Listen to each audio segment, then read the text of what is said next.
Alors d'un point de vue touristique, l'objectif aujourd'hui, donc c'était la remise en état et surtout propre, nettoyer complètement en fait les parties résiduelles qui ont pu tomber ou qui ont pu s'accumuler à travers le temps. Donc de rendre à la ville en fait simplement un outil touristique supplémentaire en corrélation avec tout ce qu'on peut avoir. Ce qu'on attend, donc nous, on est dans les starting blocks pour ouvrir le plus rapidement possible.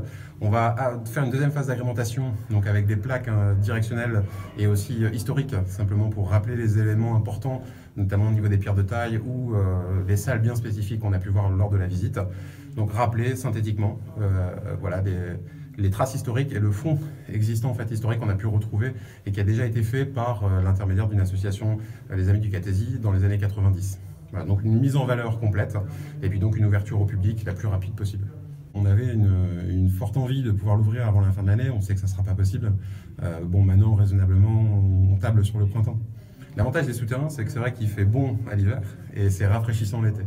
Donc c'est visitable toute l'année. Donc l'idée, c'était de pouvoir remettre en sécurité ces lieux, parce que c'est vrai qu'avec les temps qui ont passé, il fallait absolument sécuriser, donc que ce soit au niveau des pierres, que ce soit au niveau disons, d'éclairage. Ces lieux ont servi de prison, ont servi d'endroit de comment dire, configuration d'hommes et de femmes. Et donc les inscriptions qui sont sur les murs gravées, pour les plus anciennes, datent à 1835. Et donc l'idée, c'était de pouvoir offrir un atout supplémentaire au niveau du patrimoine. Et je pense que celui-là est vraiment intéressant, très très intéressant.